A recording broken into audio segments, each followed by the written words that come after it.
والصلاة والسلام على نبي الهدى والرحمة نبينا محمد صلى الله عليه وعلى آله الطيبين الطاهرين وأصحابه الذين أيدوه ونصروه واتبعوا النور الذي أنزل معه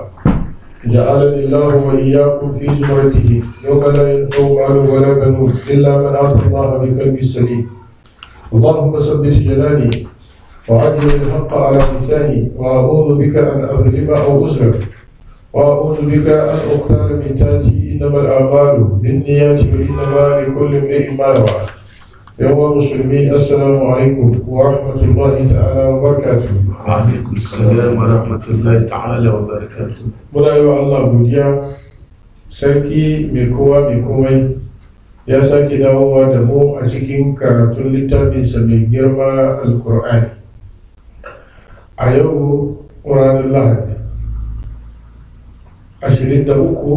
watan Ramadan hijiran manzon Allah yana da shekara 1438 ya dace 18 ya watan June 18 ga watan June 2017. Allah madaukakin sarki ya sake dawowa da mu a cikin karatun littafin sa mai girma Alkur'ani. Muna cikin suratul Isra'i, ajiye mu ajiye bisa kan aya 49 zuwa aya 50 zuwa 51. Tun daga faɗin su da suka ce Allah madaukakin sarki yana ba annabi Muhammad labari da tuttukan su wa qalu aiza kunna ilaban wa rufatan a inna lamabusuna khalqan jadida. Ubangiji ya ce wa annabi Muhammad yayin da suka ce wai sun zama kashi lalataccen abu za a sake tada su kuma cikin sabuwar halitta. Kiyama a cikin hankalinsu ba daidai ba ne a nasu gani. Allah ya ce kono hijaratan aw hadida, gaya musu ya kai annabi Muhammad ko ku zama duwatsu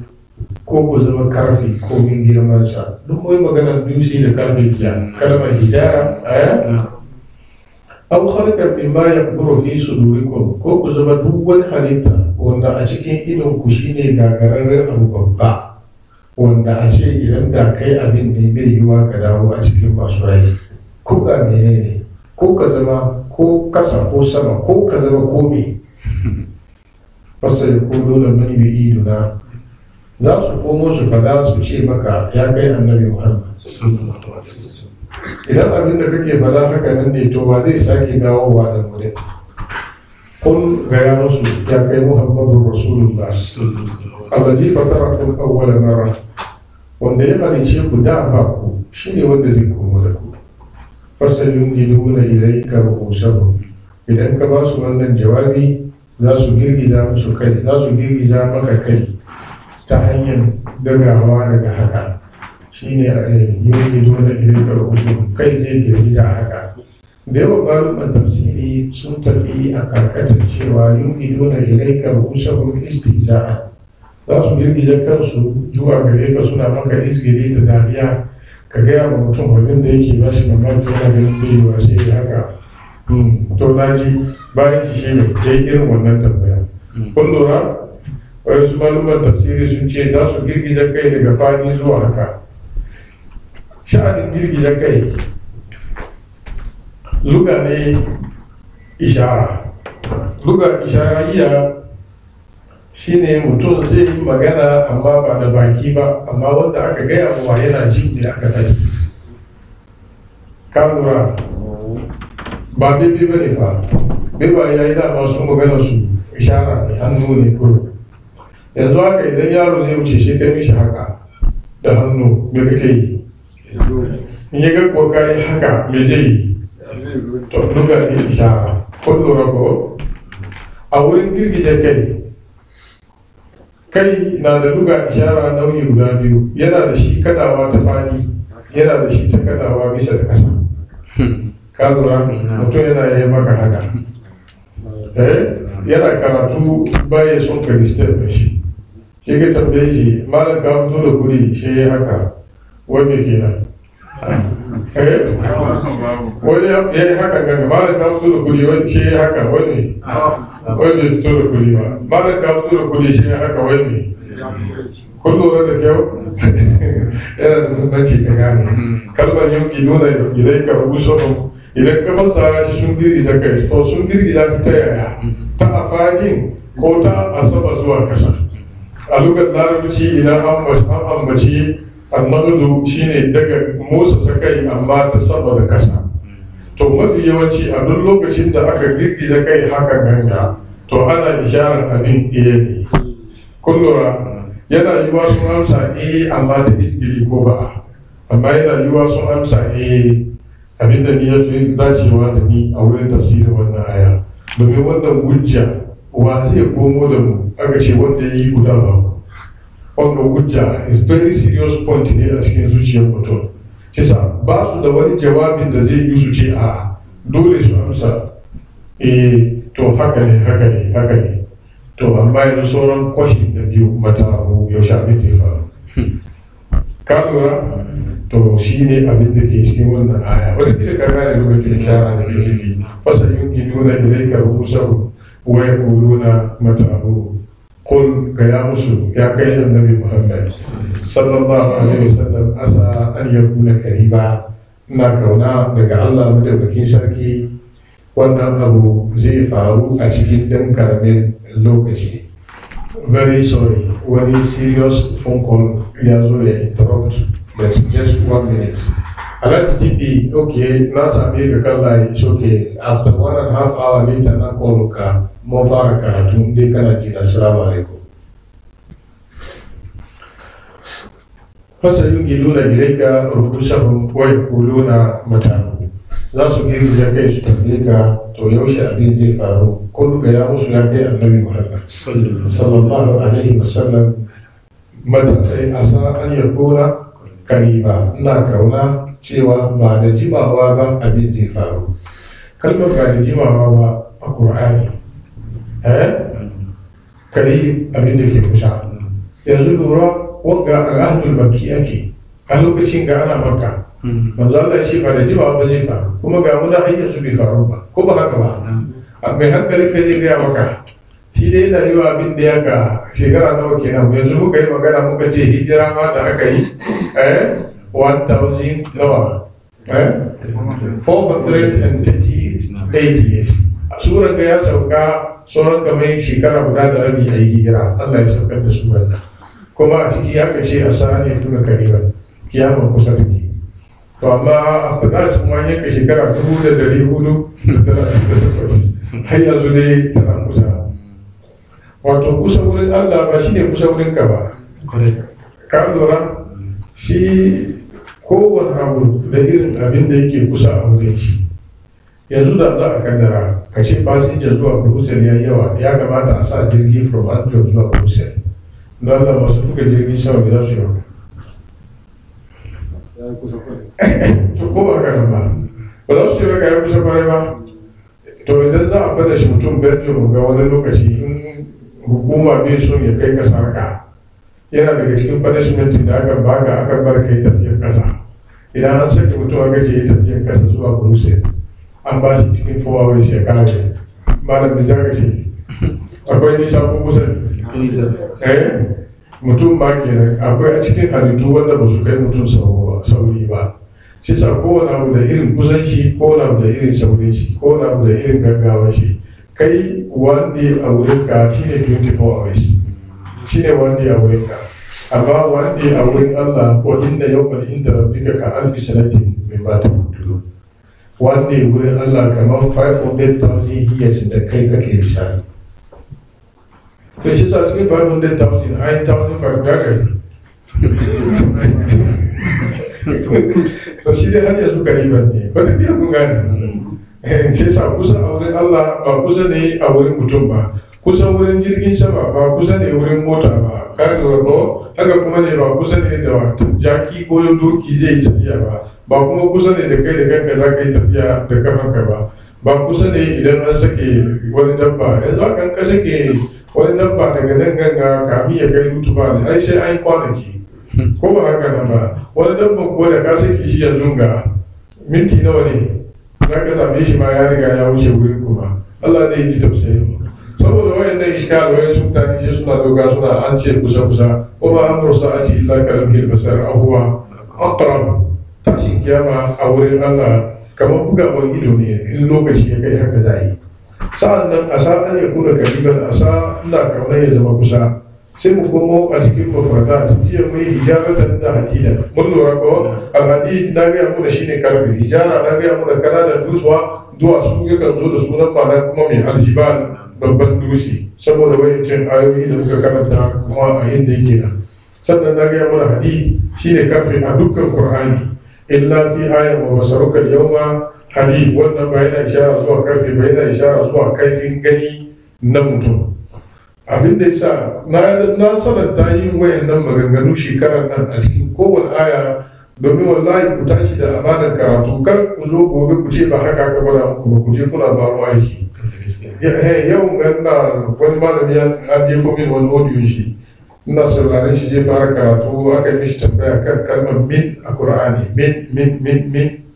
yana zuwa da ma'ana guda nawa alamunci min na da ma'ana 14 min har 14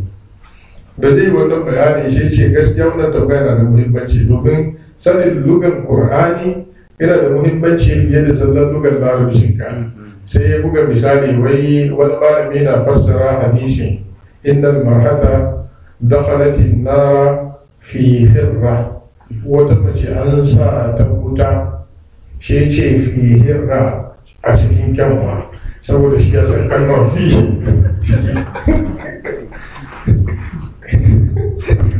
yasa an sa ta cikin kyanwa ne duk da ta yi wuta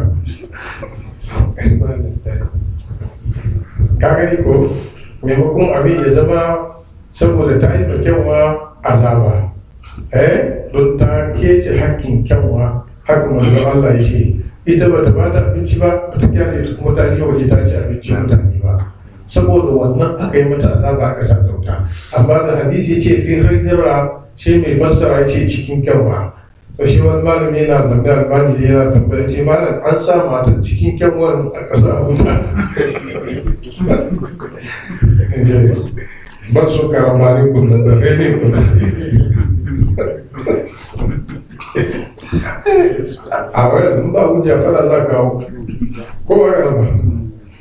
ai da ya koyi ma'anar fi a larabci da ya san a kowane lokaci in fi ya zo yana da inda take magana daban ba ko ina ne in ya zo fi bi ma'ana ciki ba balle a sa matan cikin kyanwa to ita kyanwa mai zai ita za ka fara shi ta duniya kuma an kuma kai ta wuta kuma saboda wanda ta fara shi ta to don haka wallahi watakila ka kowanne star kamar abin yana da muhimmanci malam abin yana da muhimmanci in ba haka nan ba iyayi abin ga da kyau wallahi inda ba haka ba iyayi abin ga da kyau some of the people I just don't understand them to kuna complain Facebook na yi kaza kuma lokacin karatu kuma lokacin phone call ko yake zuwa yanzu kuma na kuke so a yi muku tsakanin biyu kolon ku zan doki ko karatu na riga na gaya muku karfe kaza from 8:30 8:15 kar wani phone ba sai dai bayan mun tashi karatu muna tashi karatu 10 o'clock saboda shi ku yi hakuri shi wancan call da ya zo is emergency call ya kamata ya call saboda shi ya call amma ku kuma da kuke call yanzu nan don ku yi hakuri cikin awashin karatu kuma kan the same telephone da kuke kallon Facebook nan the same telephone nan shi na kuke call nan don shi tsakanin su wani shi za a dauki ku yi hakuri saboda Allah kar ku dauke muna hankalin mu Allah ne ya ji tausayin mu kuma ku nemi wani abu daban a sa musu Facebook kan wannan ya sun kashe telephone ajiye can ban gani ya so magana ka ne aboki Allah ya ji tausayin mu kul kunu hijaratan aw hadidan aw khalqan halitta mimma yakburu fi sudurikum fasa ya koyona da sannu za su ce da kai su tambaye ka irin wannan tambaya man yu'iduna wa zai dawo da mu ya dade a cikin hankalin mushrikai suna da'utu cewa an sake dawowa bayan an mutu irin wayannan ayoyi na tambayoyi Allah ya ba da jawabi a Qur'ani a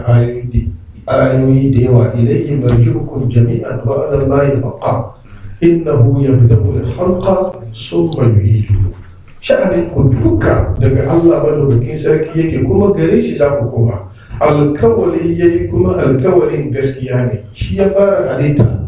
tun da shi ya karita ne from the beginning, kuma ya alkawalin kun komo to shi zai komo da shi kaddamar da bai kuke yi. Kul hal min shurakaikum man yabda'u al-khalqa thumma yu'idu qul illahu yabda'u al-khalqa thumma yu'iduhu amman yabda'u al-khalqa thumma yu'iduhu wa man yarzuqukum min as-sama'i wal-ard a ilahun ma Allah qul hatu burhanakum in kuntum sadiqin. Akwai wanda dama ya yi ku before ne? Ai ba shi, ba wanda ya yi ku kamin ku sai Allah madawaki sarki, balle mai shi ya ce kun komo ko bai komo, wanda ya yi ku shi ya ce ya komo da ku, don shi ba ku da wani magana. Awalam yarau kaifa yubdi'u Allahu al-khalqa thumma yu'idu inna zalika 'ala Allahi yasir. Ba su gani irin yadda Allah yake fara halitta sannan ya sake mai da shi kuma, to yin haka abu ne mai sauki a wurin Allah. Allahu yabda'u al-khalqa thumma yu'iduhu thumma ilayhi turja'un. Allah shi ya karbi halitta, shi zai mai da shi gare shi za ku koma. Wa huwa alladhi yabda'u al-khalqa thumma yu'iduhu wa huwa ahwanu alayhi. Allah shi ya fara halitta lokacin da bai exist, shi zai mai da shi bayan ya lalace, a sake mai da shi bayan ya lalace shi ya fi sauki wurin Allah. Wato kalma wa huwa ahwanu alayhi, abinda da ba shi fas a yi shi inda biginin ya fi wuya akan yana nan za a sake yin irin shi.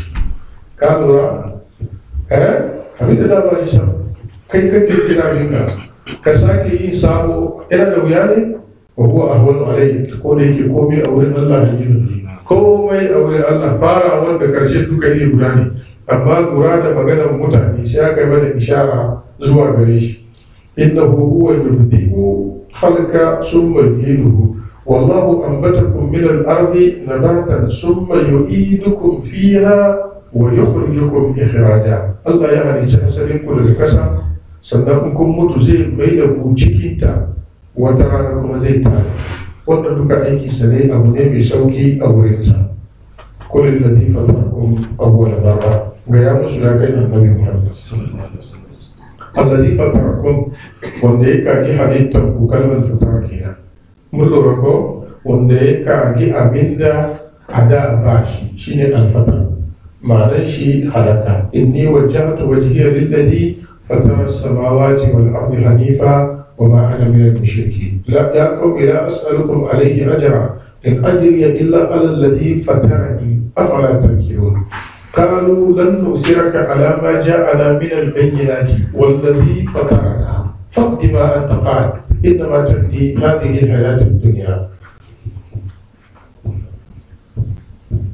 رب السماوات والأرض الذي فطرهن وأنا على ذلك من الشاهدين وما لي لا أعبد الذي فطرني وإليه ترجعون. وإن بين إشارة زواج الفطر زواج الخلق شيني halitta.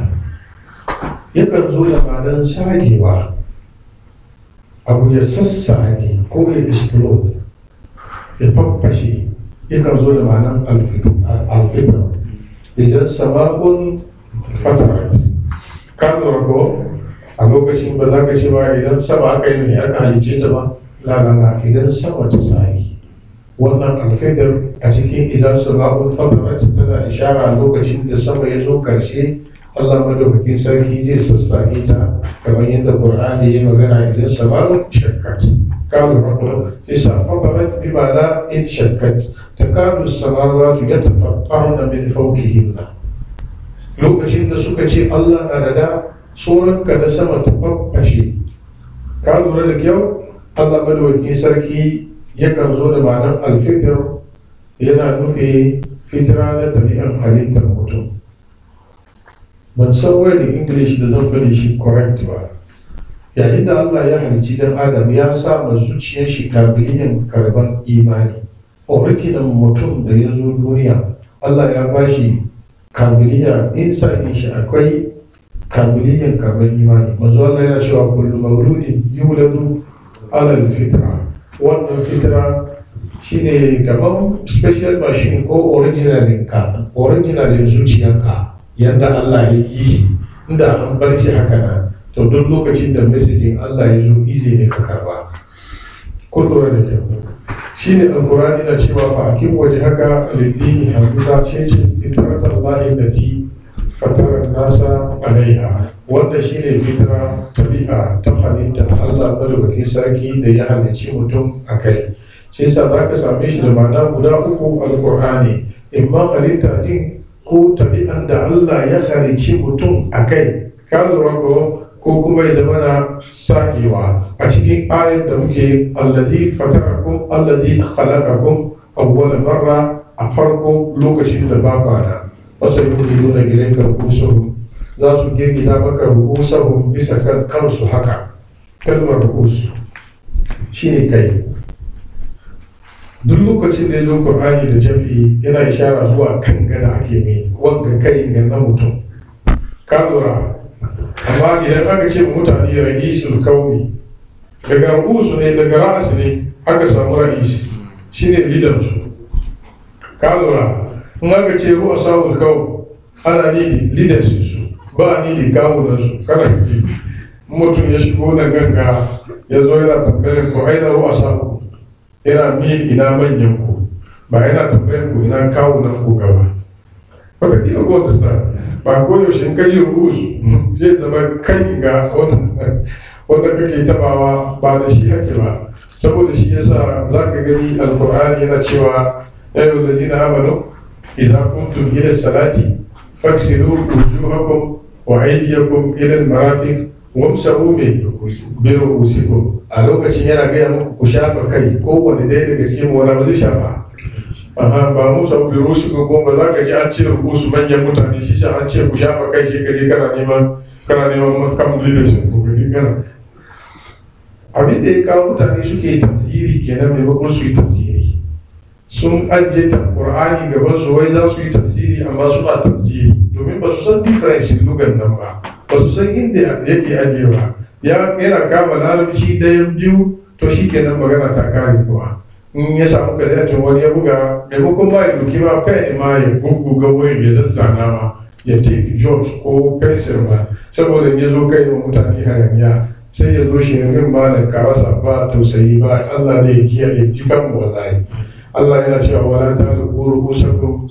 hatta yablugha al-hadiyu mahilla. Abin da ake nufi shine kai a lokacin mai haikin haji, kada ku yi aski shi hadaya ya kai a wurin yankan shi. Mu'taqina muqli ru'usihim la yartaddu ilayka tarfuhum wa afidatuhum hawa summa nuqisu ala ru'usihim laqad alimtum ma ha'ula'i yanfiqun hadani asmani iktasamu fi rabbihim فالذين كفروا قتلت لهم ثياب من نار يصب من فوق رؤوسهم الحميم يسهر به ما في بطونهم والجلود. لتدخلن المسجد الحرام ان شاء الله آمنين مؤلقين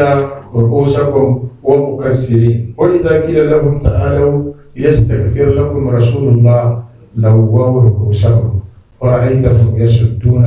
وهم مستكبرون. هذا انت ومشركين ku zo annabi Muhammad ya roƙa muku gafara a wurin Allah, ku tuba ku shiga musulunci sai su girgiza kai. To kaga da wani rubusan a wurin nan girgiza kai ne ta hanyar fadi ba daga bisa zuwa ƙasa ba, bi ma'ana ba za mu ji ba. Jama'a kun fahimci wannan? Allah madaukakin sarki ce fasa yuki nuna ilaika rubusahum wa yaquluna matahu, sannan za su tambaya su ce yaushe Ali zai faru. Kalmar mata shine yaushe. Wa yaquluna mata hadha al-wa'du in kuntum sadiqin. Sun sanarta tambayar maganar kiyama, yaushe alkawarin da kake yi mana inda gaskiya kake yi. Sai sa ya kulu na mata nazar wadu. Allah ya maimaita shi alkur'ani wurare kamar guda 6 ko 7 ala abin da nake tazkiyar, sannan a kowane wuri in ya zo da shi yakan ba da jawabi mai gamsarwa sabanin jawabin farko, saboda kaka ce cikin Qur'ani akwai takara. Ai tun da ce wai kuluna madazal wali kuntu sarikina, an fada a suratul Yunus, an fada a suratul Anbiya, a suratul Sajdati, an fada a suratul Qasas, an fada a suratul Yasin, an fada a cikin suratul Mulk, wurare da yawa. Wa yaquluna mata hadal wa'du in kuntum sadiqin, wa yaquluna mata hadal wa'du. To me yasa bane su guda bai ba? To kowane lokaci da abin da yasa suka tambaya da irin jawabin da aka ba su. Mun lura da kyau? To saboda shi yasa idan an kai wurin sai a ba su jawabi irin tambayar da suka yi. A duk suratul Yunus ya zo ne raddi akan kullu amliku li nafsi darran wa la naf'an illa ma sha Allah li kulli ummatin ajal fa idza jaa ajaluhum la yastahiluna sa'atan wa la yastaqdimun ga ya musu ya kai annabi Muhammad ban mallaka wa kaina tun kude wa kaina cuta balle jawo wa kaina wani amfani shi abin da Allah ya so amma ko abin da kuke nema kawo na azaban kowane al'umma suna da iya shekarun da Allah ya riga ya ajiye cewa lokacin halakar su kenan in bai kai ba zai zuwa lokaci ya kawo Allah ba haka yake ba ka lura da kulli ummatin ajal amma idan ja ajaluhum kuma in ajalin ya kai la yastahiluna sa'atan wa la yastaqdimun ba a yi musu jinkiri ko da one second kuma in bai kai ba ba a gaggawan azo ko da one second daga wannan lokaci sai suka ce mata hazal wadu in kuntum sadiqin to dai haka ne yawan alkawari da kake yi yaushe yake zuwa kun lura da magana idan ka je gaba za ka je ka karanta a suratul anbiya wannan kuma ya zo raddi ne akan fadin Allah madaukakin sarki da yake cewa لو يعلم الذين كفروا حين لا يكفون عن وجوههم النار ولا عن ظهورهم ولا هم ينصرون بل تأتيهم بغتة فتبعتهم فلا يستطيعون ردها ولا هم ينصرون yayin da suka tambayi annabi Muhammad yaushe alkawalin kiyama nan yaushe zai zo Allah ya ce kyale su ya kai Muhammadu Rasulullah law ya'lamu allazina kafaru hina la yakuffuna an wujuhihim an-nar wa la an zuhurihim da sun sa abin da zai same su rannan wanda ba su iya su tunkuɗe wa kansu wuta la gaban su wala bayan su a rannan ba su samu mai taimako a ko'ina ba da ba su nemi zuwan shi ba suna son a gaya musu ranar ne bal ta tikin bakata ba zan gaya muku alhamis ko juma'a ko sabon shekara balle in ya kai sannan ka sake zai zo ne unexpected a girshe 1 minute haka Allah madaukakin sarki zai ba da mala'ika ya yi busa a ran da manzon Allah ya yi isra'i ya gama da mala'ika Israfil ya kafa kafo a cikin bakinsa nan ya kuma karkata kai haka hadisi ya ce ka san ba su busa kafo da mai idan ya sa yana so ya busa da karfi haka ka yake yi saboda voice ke tin nisa da kyau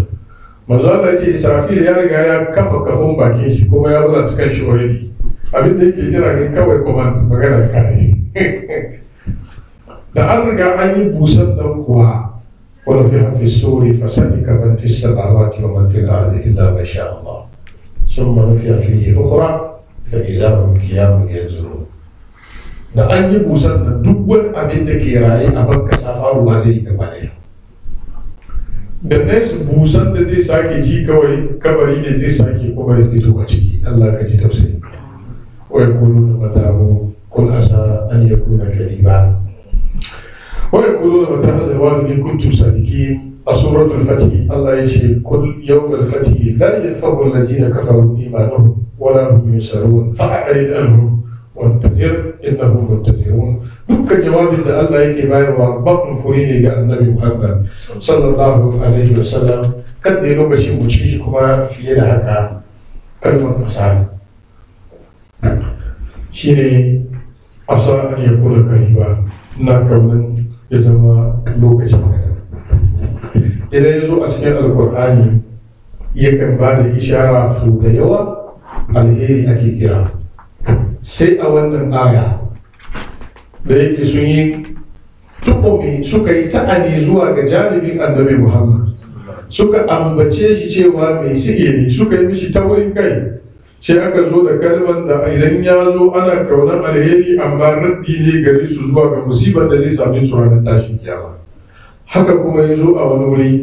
asa an yakuna radifa lakum ba'da allazi tastajilun amma idan ba haka ba mafi yawancin ayoyin Qur'ani a duk lokacin da Allah ya ce asa saboda ko ba wuce ba ya ce yana kaunar me ya ce yana kaunar wani ba ke kaunar samu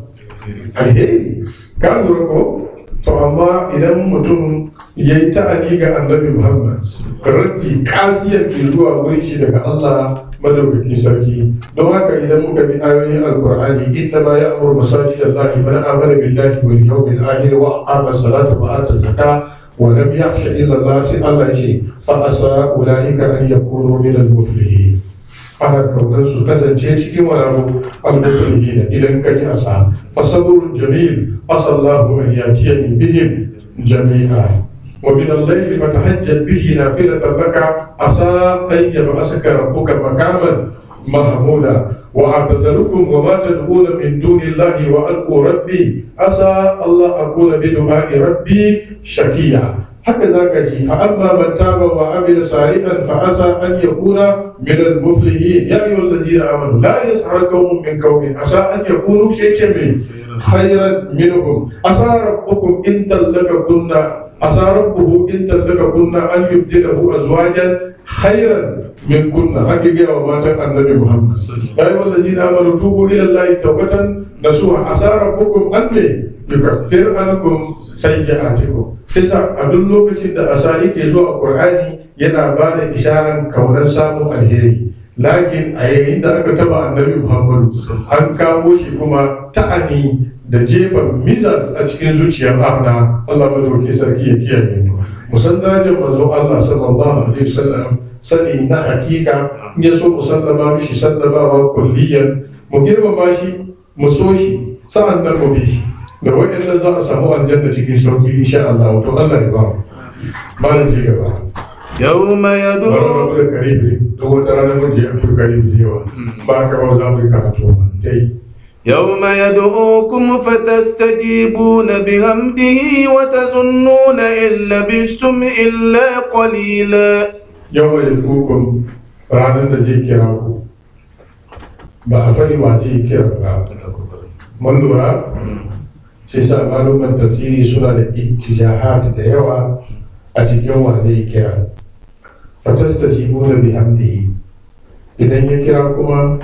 za ku hamsa da zahirin hamdi nan a bisa cikakken godiya. Maluman tafsiri sun fassara bihamdihi bi amrihi za ku amsa kiran umarnin ba wanda zai iya ce ban fitowa kabari. Wata zunnuna idan kun fito kun kare sai kuna zato illa bisto duk shekarun da aka yi duniya wanda ku kuna ganin yayi tsawo har kuna cewa mata'un nan ko cewa za ku yi kalilan ai ba mu rayu duniya ba shi kamar wani wa hutu a ganin ku duk shekarun da yanzu kuna ganin yayi tsawon nan to in kun fito can cewa za ku yi illa bisto illa kalila ai ba ku rayu duniya ba sai dan lokaci kaɗan. Kalmar yad'u ran da zai kira ku fatastajibuna bihamdihi sai zama mai kira shine Allah saboda za ku amsa kiran nan tare da cikan mai cikakken godiya gare shi to waye kira din waye wanda ya kira wa ake shika wa ake amsa mishi da cikakken godiya Allah wanda muke sarki kun lura da magana idan mun zo da wurin fassarar fatastajibuna bihamdihi sai zama za ku amsa kiran nan na Ubangiji in an fassara bi hamdihi bi ma'ana bi amrihi yakan zama Allah kansa yakan zama mala'ikan mutuwa mala'ika Israfil wanda zai busa a taso idan yayi busa aka taso tastajibuna bi hamdihi bi amrihi kamar yadda suka fassara za ku amsa kiransa ba za ku iya cewa a'a ba yawma yad'u da'i ila shay'in nukur ranar da mai kira zai kira wannan lokaci ba za su samu damar cewa a'a ba ala dole za su amsa. Malaman tafsiri sun ja juna a wurin fassara bi amrihi. Abdullahi ibn Abbas ya fassara shi bi amrihi. An fassara shi cewa su arnan da kansu su za su fito cikin kabari suna subhanaka Allahumma wa bihamdika amma ran ba zai amfani su ba. Imamu Qatada yace bihamdihi bi ma'rifatihi za su fito kabari a ran za su san Allah sani da gaskiya. An fassara bihamdihi bi qudratihi da suna ganin su mutu ba iya tada su to yanzu za su fito kabari gashi an tada su za su sani iko Allah madaukaki sarki. An fassara bihamdihi za su yi amsa bi du'a'ihi da kiran da aka yi musu za su amsa kira. Mai kira an ce in ma ya zama zatin Allah madaukaki sarki ko ya zama mala'ika Israfil wanda zai musa a cikin kafo in ji imam Qurtubi a cikin tafsirinsa ya ce yad'ukum din nan ishara ce zuwa ga kiran annabi Muhammad. Idan an yi busan kafo manzo Allah zai fito lahira a kabari kafin kowa, sa'an nan kuma ya gode wa Allah da Ubangiji ya cika mishi alkawari. Shi sa yau mai yad'ukum fatastajibuna bihamdihi, manzo Allah zai fito yana mai godiyan Allah da yau wannan rana ta kai na cika alkawarin da Allah ya yi. Mun lura da kyau? Ya ce filin kiyama idan an taso duk wanda zai fito kabari da alhamdulillah zai fito bakin shi, ko yana so ko bai so haka zai faɗa, da musulmin da kafirin. A wayansu malamai suka ce a'a, yad'ukum ku mu'minai idan an kira ku filin ma'ajar za ku amsa kiran Ubangiji bihamdihi da godiyar shi. Ya ce da godiyar Allah za a fara muku hisabi, da godiyar Allah kuma za a kare shi. Ya ce wa qudiya bainahum bil haqq wa qila alhamdulillahi rabbil alamin. Yawma yad'ukum fatastajibuna bihamdihi, kun amsa da alhamdulillahi. Idan an gama hukunci kuma wa qudiya bainahum bil haqq wa qila alhamdulillahi rabbil alamin. Idan sun je sun zamna aljanna wa akhiru dawahum alhamdulillahi rabbil alamin. Kun lura da wayannan maganganu nasu? Lakin idan mutum ya mai da hankali a cikin magana, ayan inda ta saya wa bihamdihi, to za ka iya karkata shi zuwa wayannan ittijahat. Lakin wata zunnuna illa bistum illa qalila. A lokacin sa ku zaci cewa a rayuwar duniya ba ku rayu ba sai kaɗan, kwanaki kaɗan. To su wane ne za su yi wannan zato? Sun mu'minan ne ko arnan ko muluka ne? Mu'minan ne ko arnan ne ko muluka ne?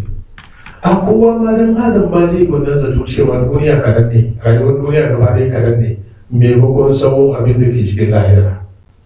Shi sai yana yi wa ya shafi muluka baki ɗaya.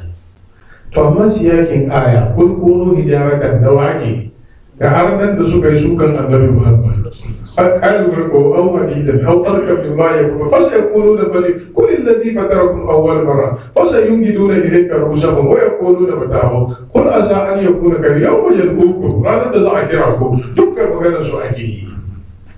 Kun lura? To amma da yake ranar kiran ba su gani za kira ba, in an kiran kowa da kowa zai tashi, shi sa mu duka mun shiga ciki, wayansu mu za su tashi da godiyar Allah. Shi yasa za ka gani da yawan malaman tafsiri sun karkata suka doje harafin hamdu din zuwa ga al'amuru. Na yi neman dalilin da kalmar hamdu zai zama ma'anar bi amru wallahi ba samu. Amma dai malaman tafsiri sun faɗi shi haka. Mai jalalai ya faɗa, mai sabbin tafasiri haka yi karkata, ruwayar Abdullahi ibn Abbas haka yi fassara shi, shi sa su ne malamai irin nasu za mu gaya muku. To amma na je neman dalili ina alhamdu ya zama al'amuru, wallahi ba samu ba. Wataƙila akwai, wata rana na samu zan gaya muku. Iya ilimi na kenan, kuma utitu min al-ilmi illa qalil. Ba mu so mu je bakin mu cikin abin da bai zama gaskiya ba. Allah ya tausaye mu. Yau da ko ranar da za su kira ku, kalmar yadu a cikin alkur'ani mai girma yakan zo da ma'anar ibada. Yakan zo da ma'anar ibada, yakan zo da ma'anar an kira ka don roƙo saboda Allah ya baka wani abu, kana ji da kyau. Yakan zo da ma'anar kiran ka don ka amsa kira, kai ne rai, kana ji da kyau. Daga cikin ma'anar kira ana nufin kira ne, ba ana bautar ka ba ne? Shi ne irin wannan yau mai hukumar da zai kira ku. يوم يدعو الداعي إلى شيء نكر وشأن أبصارهم يعرجون من الأجداث كأنهم جراد منتشر. Idan ya zo da ma'ana na ibada, yakan ce da da'watul haqq wallazina yad'una min dunihi la yastajibuna lahum bi shay'in illa kabasiti kaffayhi min al-ma'i liyabluga fa ma huwa bibalighi. Allah yana cewa ولا تسبوا الذين يدعون من دون الله فيسبوا الله عدوا بغير علم. الله يشوى فما أغنت عنهم آلهتهم التي يدعون min dunillahi min shay'in lamma ja'a amru rabbik. Ubangiji ya ce wallazina yad'una min dunillahi la yakhluquna shay'an wa hum yakhluqun. Kaga waɗannan duka abinda suke bauta. Kisa duka yad'u yawma yad'ukum, idan ka fassara yad'u da ma'anar ibada kamar yadda aka fassara shi, in ka zo nan ga da za ka fassara ibada da yad'u shi ka ce yawma yad'ukum ranar da zai muku mai zai bautata muku. Magana ta sake, Allah ya kiyaye. Ma'anar talab wasbir nafsaka ma'a allazina yad'una rabbahum bil ghadati wal hashishi yuriduna wajha. Ka lura ko shine ma'anar talab, masu roƙon Allah. Shi yasa a janibin Allah yad'u fi al-mudari ne, janibin Allah madawaki sarki ana ce da shi filin talab, ana roƙo ne. Wa yad'u al-insanu bi sharri du'a'ahu bil hayy. Al-yad'u bi ma'ana yana roƙo. Magana ya yi wajira. Wa zakariya iz nada rabbahu rabbi la tazarni fardan wa anta khayrul warisin fastajabna lahu wa wahabna lahu yahya wa aslana lahu zawja innahum kanu yusari'una fil khayrati wa yad'unana ragban wa rahban wa kanu lana hashiyin. Yad'unana suna roƙon. Wa idza massa al-insanu durrun da'a rabbahu muniban ilayhi. To saboda shi yasa yakan zo da abubuwa guda uku a larabci, ba su sabawa shi wurin masdari. Da yad'u du'a'an, ka lura ko da ya roki Allah, yad'u yana roƙon Allah, du'a'an yana roƙon Allah. Allah ya roƙi sarki a cikin alƙur'ani yana cewa asa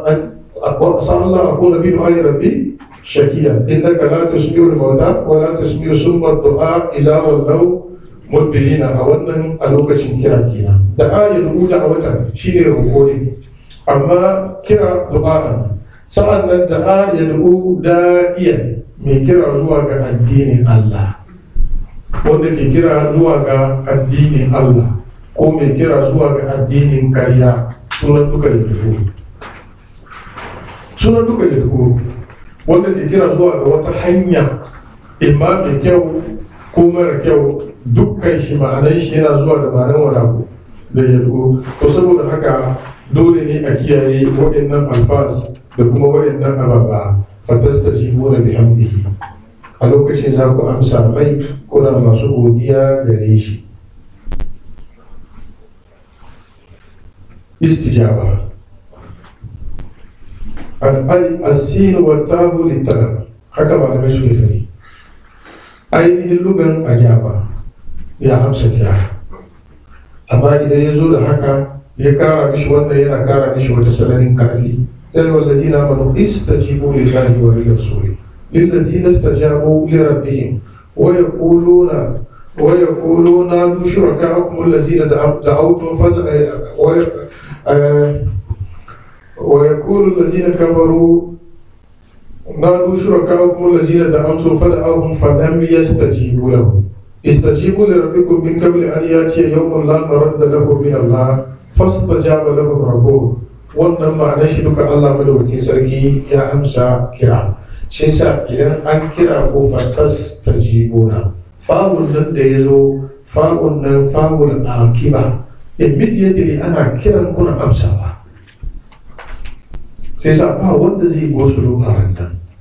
da mai busa ya yi busa fab gaba da ya kowa da kowa zai amsa, kabarin shi zai sake ya fito, ko ku dubu aka sa cikin rami guda to tare za ku fito wanda illa mutum biyu. Hadisi ya tabbata daga annabi Muhammad manzo Allah ce ana awwalu man tashaqqu anhu al-ard, ni ne farko wanda kasa za ta sake in fito tukuna, ji annabi Muhammad. Sai sa shi ba kiran Israfil zai fito da shi ba, Allah zai tada shi tayarwa na musamman ikramin lahu, a yi mishi ado da riguna irin wanda ido bai taba gani ba don kayan aljanna. Lakin manzo Allah ya ce da na zo sai na zo na iske annabi Musa a gimshikin jikin al'arshi yana da kira abin gangizar taura, ji annabi Muhammad. Ya ce ba sani ba ko an tayi shi ne kamila ko dai na riga shi tashi, aka ruwa ya shi. Ka lura ko ya ce an saka mai ne da sunan da ya yi a duniya. Kaga annabi Musa da ya nemi ganin Allah ko Allah ya ce falamma tajalla rabbuhu lil jabali jahalahu dakkan wa harra Musa sa'iqa. Saboda shi Musa da tashi shi falamma fara kara ne subhanaka tubtu ilayka wa ana awwalul mu'minin. Shi an saka mishi da sunan da ya yi a duniya. To saboda shi annabi Muhammad sallallahu alaihi wasallam da kayan annabi Musa alaihi salatu wassalam su wannan kira su sun sallake shi tukuna sa'an nan za a kira wani su suka ce kiyasi kan annabi da annabi Musa da sauran annabawa kuma girmamawa da su kiyasi ba nasi ba amma nasi hadisi ya yi ishara manzo Allah da farko wanda kasa zai sake kuma ya ce ya je ta da annabi Musa alaihi salatu wassalam ya kira sunan Musa bai kira wani annabi tare da shi ba amma kiyasi kan wannan yakan yi sauran annabawan a girmama su da irin wannan girma amma sauran duk wani mahaluki kira guda za ku yi fatastajibuna za ku amsa kiran imma bi hamdihi tare da godiyar ubangiji in ya shafi annabi sallallahu alaihi wasallam ko mu'minai ko amnan ma sun fada amma ba zai amfani su ba ko ya zama bi hamdihi bi ma'ana bi amrihi wa tazunnuna billahi a lokacin sai wata zunnuna sai daga kuna zato azzannu alqur'ani yana zuwa da ma'ana biyu yana zuwa da ma'anar yakini abinda ka samu tabbas yakan zo da ma'anar zanni saboda wanka zaton gaba zato suke bayan kai ga su lahira ko ba haka nan ba kuma sun san shekarun da suka yi duniya amma an baci wani abu aka ce suna zato suke yi rayuwar su lahira rayuwar su duniya zato ne yanzu kai ko abin da kai ga yanzu zato ne ba gaskiya bane ba ka rayuwa amma Allah ya ambace shi zato saboda shi imamu muqatil ya ce kullu zanni fil qur'ani bima la yake duk inda kaga zanni al qur'ani ana nufi yake ne amma wanga kullu laysa ala babihi ka lura ko ya yi amfani da kalmar kullu amma laysa ala babihi ku gane wannan saboda shi malamai cikin maganar kullu suna da magana da yawa kwarai da gaske wasu sun karatu mai karkata kwarai domin akwai ayoyi da yawa an ambaci zato lalle zato ake yi ayyuhal ladina amanu ishtanibu kaseeran min zanni ba zai yi a ce ku nisanci yakini ba zato Allah ya ce kuma zato yake nufi ana ko ba haka nan wa qala lil ladzi zanna annahu najin minhu ba uzkurni inda rabbika annabi Yusuf alaihi salatu wassalam wannan zanni a lokacin yakini domin su biyu ne ya fassara musu mafarkin su kuma ya samu tabbas wanga an kashe shi wanga kuma ya koma gidan sarki haka ya musu fassara mafarki ko ba haka ba ba ku sun fara da ya kara fassara da ya ce kudiyar amuru da zai fi ta staftiya kudiya magana da kuke neman fatawa magana ta kare an yanke amma duk da haka da zai fita da za a fita su sai ce wa kare lillazi mai zanna annahu najin uzkurni inda rabbika zanna bi ma'ana aikana kun lura da magana ya nuna ma'anan yake ne kala lazina yazunnuna annahum mulaqu rabbihim ba wai da ke zaton sun gamu da Allah ba Allah bai so ka gamu da shi da zato yana so ka gamu da shi ka yadda yana nan sai sa annahum mulaqu rabbihim suna da yakini za su yi mai za su zaru da ubangijinsu allazina yazunnuna annahum mulaqu rabbihim wa annahum ilayhi raji'un وإذ نتقل الجبل فوقهم كأنه ظلة وظنوا أنه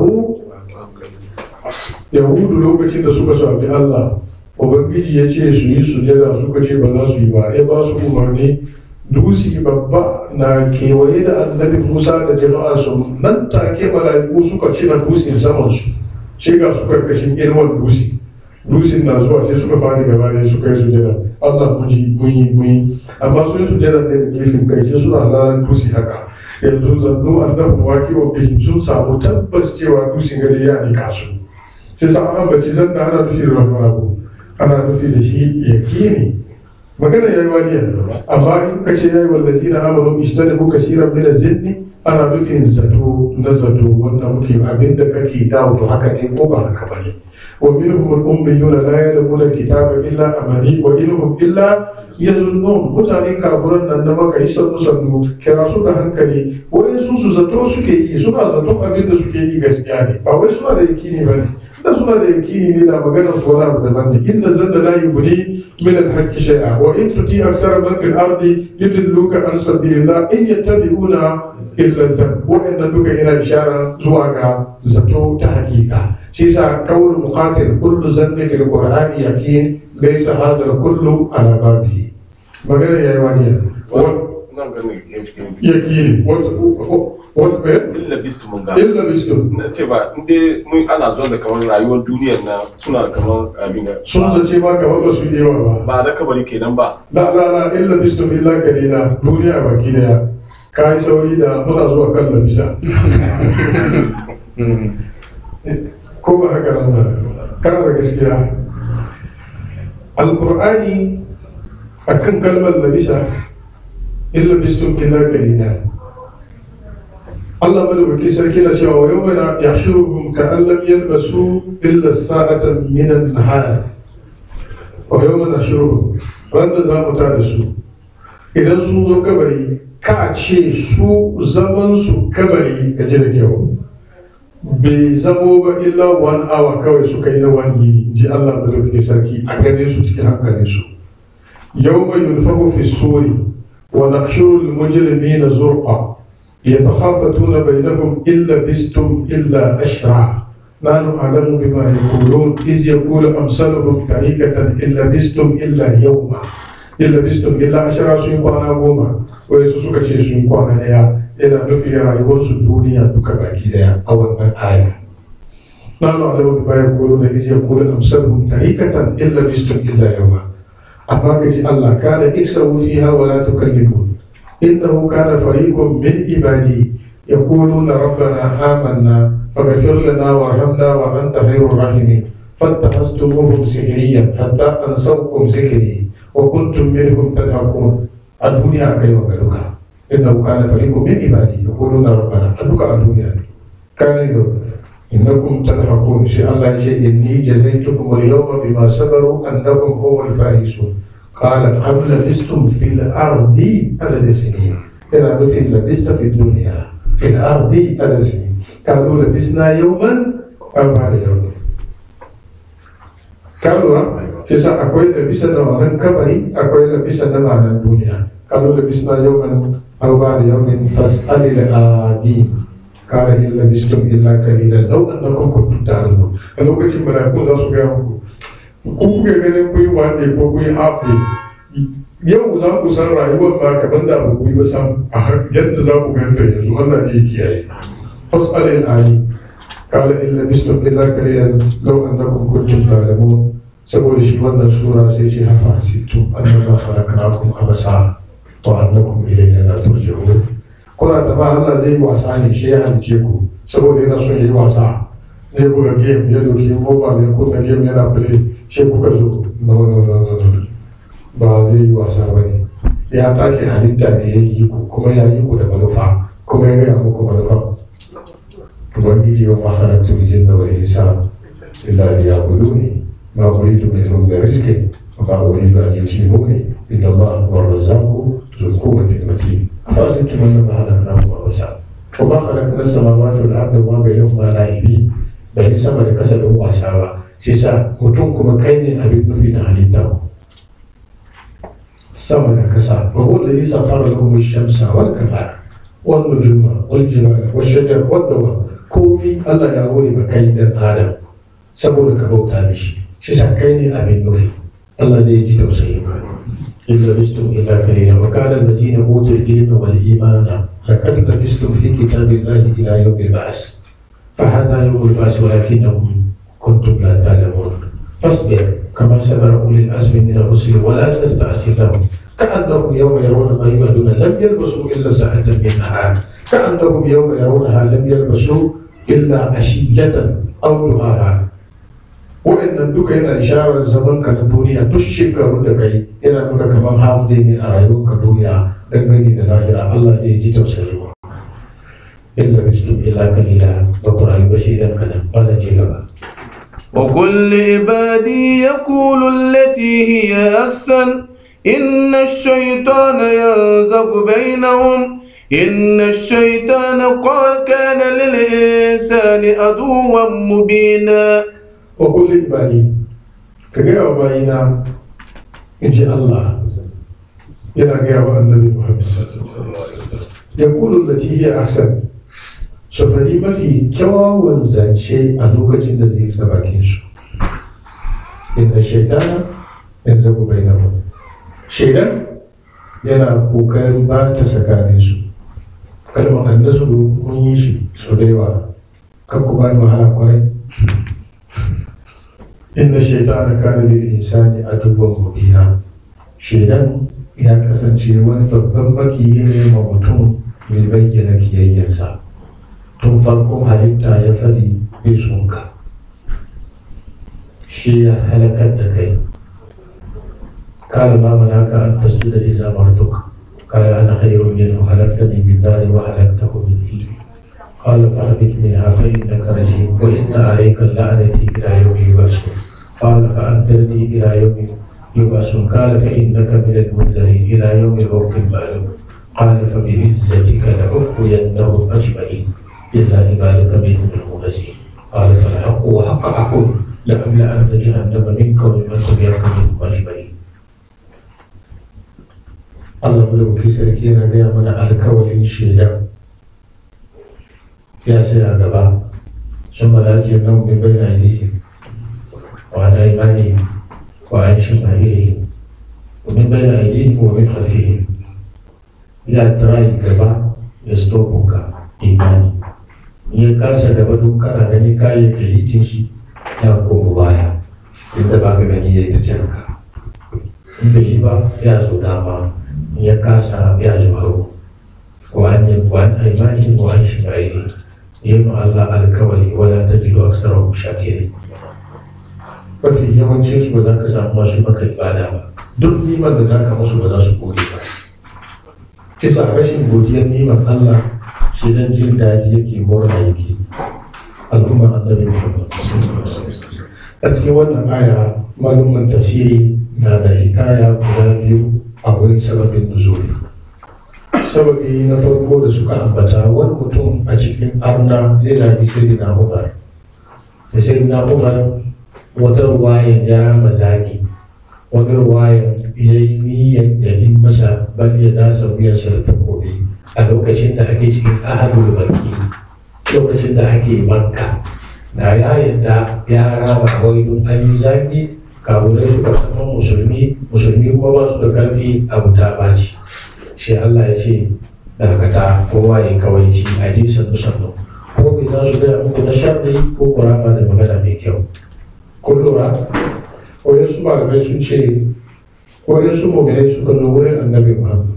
suka ce manzo Allah ya musu izini su defendi musulunci su defendi kansu abinda ake musu na cin mutunci ya ishe su abin ya kai musu matuka ya yi yawa Allah madawaki sarki ce wa kulli ibadi ya kulu lati hiya ahsan kai ne da yawa bayana su ne abin da bisa mafi kyau shi za su fada ittijahat a wurin malaman tafsiri an ce wannan aya waɗanda suka faɗi mishi sababin nuzulun nan inda suka ji da shi kenan waɗancan mutane kuma sun ce a Allah na magana tsakanin mu'minai ko tsakanin ku idan za ka yi magana da dan uwanka mu'mini ka faɗi kalma allati hiya ahsan ka duba kalmar da ya fi zama best language da kai kunninka yake son ya ji hankalinka ya kwanta ka gaya wa dan uwanka wanda kake so kai in an gaya maka asabta ne a wurinka kuma ka ji daɗin hanyar da aka bi aka gaya maka ko da ana blame ka ne amma wurin da aka bi aka gaya maka nan kai ma ka ji daɗin shi to idan za ka gaya ma dan uwanka ka bi irin wannan hanya saboda shi dan yana kokarin ba ta tsakanin ku domin shi makiyi ne gare ba wani su malaman tafsiri haka suka koma wani suka ce ya kulu da tihiya ahsan shine ku ba da umarni a yi mai kyau ku yi hani ga barin mummuna domin yin shiru akan muni ba daidai ba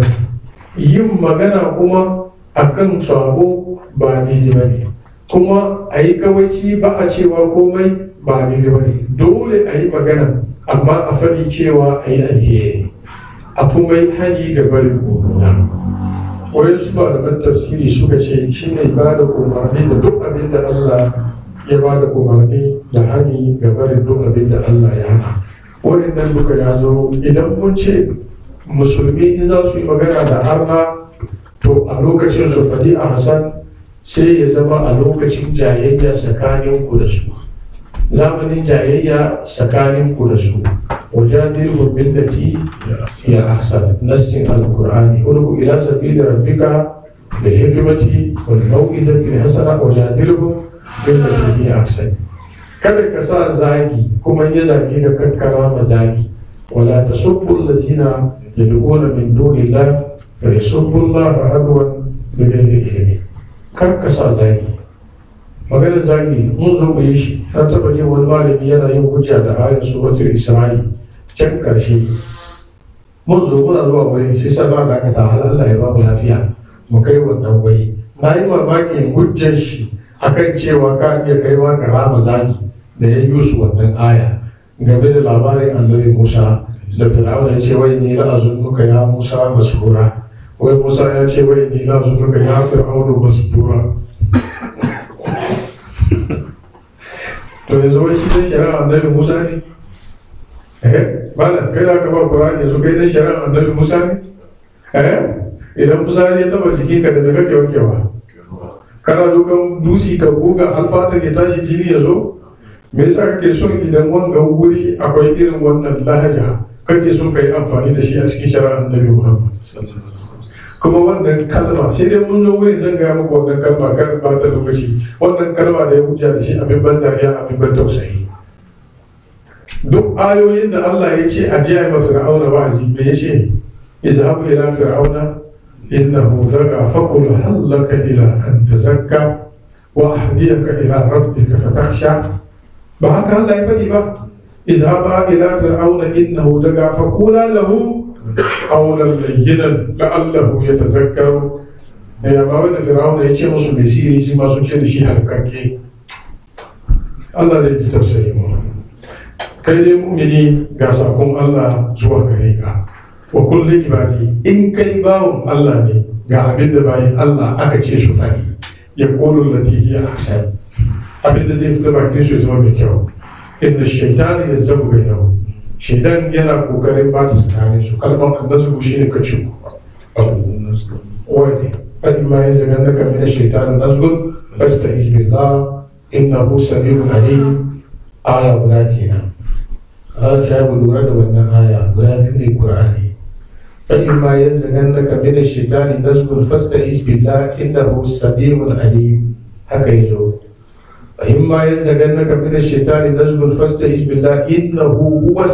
هو السميع العليم. وإن شبه زوزو لمعرفة وأن يكار عليه هو السميع العليم سورة الألف واللام. وأن يكار عليه هو با يأتي إنه السميع العليم. Watch the girl. It's one of the problems again. Kuri hakuri ku bi karatu muka bi karatu wanga duka ya zo kare insha Allah. Ko da baka zama malami ba wani bai wasa da hankalin ka kuma. Wallahi a ba trick ka just like that mutum dai kawo ya mai ma ya zo zuwa maka kunnin ka kawai ya tashi ya tafi saboda yana tama baka sani ba don yanzu ka tambaye ma da fi hirra a cikin kyanwa an sa matan cikin kyanwa ya ka sa dauta. Shi ka tambaya. Of course wata mace ta shiga wuta cikin kyanwa saboda an ce fi hirra. To Allah malami saboda Allah abin da bai tausayi. Malam an sa mata cikin kyanwa tukuna ta shiga wata wallahi ban zo rashin kunya. Of course bai so rashin kunya ya kawo fada mana. Baka da hujja ban da hujja ba da hujja fada yake kawo. Allah ne ya ji tausayi. Wa kullu ibadi yaqulu allati hiya ahsan inna ash-shaytana yanzagu bainahum. Imam Qurtubi karkashin wannan aya ya ambaci habar labari daga cikin abin da aka jingina wa magabata. A kisan nan yana cewa wata rana wayansu mutane sun zama suna ambaton Allah madaukakin sarki suna zikirin Allah. In ji Imamu Qurtubi. Shaidan ya zo yana kokarin ya tada su a cikin abin da suke yi. Na sun karanta muku nasin nan nasa kamar yadda ya faɗe shi a cikin tafsirin shi. na fi jin daɗin in faɗi nassin nan yadda yake. Imam Qurtubi a cikin wannan yana cewa ala hayyi hal ga dai yadda labarin yake, inna qauman jalasu yazkuruna Allah azza wa jalla fa ja'a ash-shaytanu liyaqta'a majlisahum famana'atuhu al-mala'ikatu faja'a ila qaumin jalasu qariban minhum la yazkuruna Allah faharrasha bainahum fatakhasamu wa tawathabu فقال هؤلاء الذاكرون قوموا بنا نصلح بين إخواننا فقاموا وقطعوا مجلسهم وفرح الشيطان بذلك. وين سمتاني سوزن سنة ذكر الله شيطان سيزو yana neman hanyar da zai bi ya wasar da su ga garin zikirin da ya zo da jama'an shi sai mala'iku suka kore su saboda sun gane masu zikirin Allah nan wani shedan bai iya taba su. Sai ga wayansu kuma gungu bai an zanna kusa da masu zikirin amma su ba su yi, shi shedan ya je wurin ya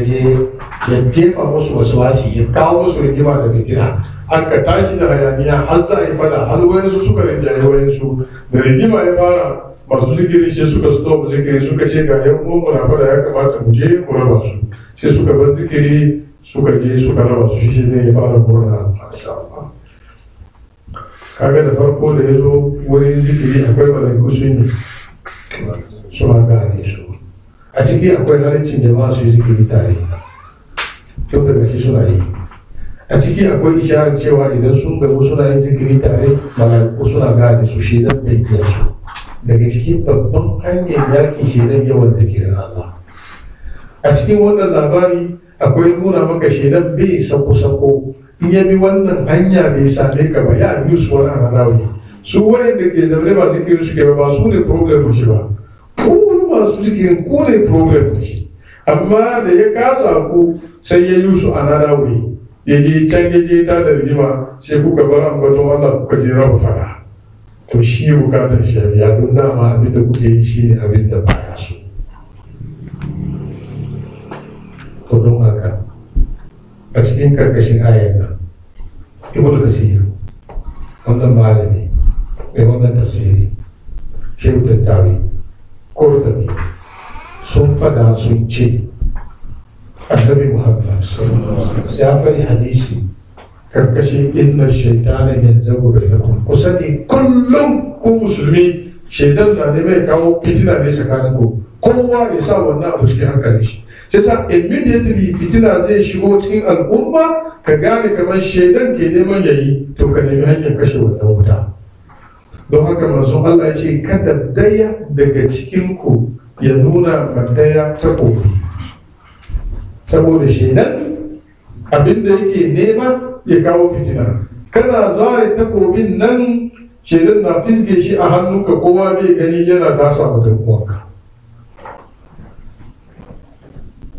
Annabi ya hana fas idan musulmi suna zane ko da me zai zo kar wani ya ce zai fita makami, in ji Annabi Muhammad.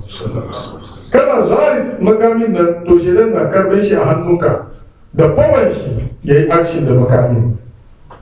Malamai suka ce duk wani hayaniyar da kake yi a tsakanin ku musulmi, ka tuna shi dan na ne mai bata tsakanin ku, kada wani daga cikin ku ya ce ya yi su hannu. Da zaran ya dauki niyyar yi su hannu, abin da ke baya shi ne shaidan zai yi su wannan abu don ya bata tsakanin. Ya ce idan kuna zanne ku al'ummar musulmi, ku sani shaidan yana neman ya bata tsakanin ku. Kada wani ya bude baki ya fari kalmar ta'adid, shi ne ba da wani, wallahi kai ka gani ko na yi maka kaza, ko baka san mutanen tuba ne na kai ka tudu, ka kai shi tudu, kai shi tudu ya gan kai shi tudu ba gangarwa zai maka shi ke nan ba kuma. An yi tudu ba shi a gangarwa kuma sai ne. Don Allah cikin wani al'umma suke yi, ba karatu ake yi, ba addini ake yi, musulunci ko gargajiya. Na yi maka kaza, addini Annabi ya hana. Na yi ma wani kaza, musulunci ya hana. kana faɗi shaidan na neman duban possibility da abin nan zai faru ko ba kai ba ne a zama kai. Wallahi bana shagu in ka ba ka dore ka nan gana fasa gilasin ka shi ka ba ka wuce ka zo kai sai gilashi ya fashi bai fasa. Me shi na da wani wankan da zai yace ba shi ba ne? Allah al'umma annabi Muhammad ga alqur'ani gaban ku wannan maudu'i namu na wannan shekara wa man arada al-akhirata wa sa'a laha sa'yaha wa huwa mu'min fa ulaika kana sa'yuhum mashkura. Duk wanda yace lahira yake so Allah yake yi ma aiki addinin ga saboda Allah yake yi to yayi aikin lahira wa kullu ibadi yaqulu lati hiya ahsan. Sannan kusan shedan inna shaytana lakum aduwwun fattahizuhu aduwwa innama yad'u hizbahu liyakunu min ashabis sa'ir. Shedan makiyin ku ne, ku rike shi makiyi, yana kiran mutane sa ne domin su zama yan wuta. Duk lokacin da ka amsa kiransa da zaran ka fari mummunan magana ka amsa kiran shedan ba inda zai kai ka sai wutar jahannama. Allah ya kiyaye. هذا وبالله التوفيق وصلى الله وسلم على نبينا محمد وعلى اله وصحبه وسلم تسليما كثيرا. ربنا آتنا في الدنيا حسنه وفي الاخره حسنه وقنا عذاب النار. اللهم آت نفوسنا تقواها وزكها انت خير من زكاها انت مولاها فنعم المولى ونعم النصير. اللهم زدنا ولا تنقصنا واكرمنا ولا تهنا وافتح لنا ابواب رحمتك واغفر لنا في الاخره والاولى. اللهم ان القوم يعتذرون بنا وانت اعلم به منا. اللهم من اراد بنا بسوء فاشغله في نفسه واجعل كيده في تدبيره. اللهم رد عليهم كيدهم. اللهم استرنا فوق الارض وتحت الارض ويوم الارض عليك. اللهم اغفر بيننا وبين كل ذلك واجزي لكل من الينا حسنه وجازي عنا جزاء حسنه واغفر لابائنا وامهاتنا وللمؤمنين والمؤمنات الاحياء منهم والاموات وتابع بيننا وبينهم بالخيرات.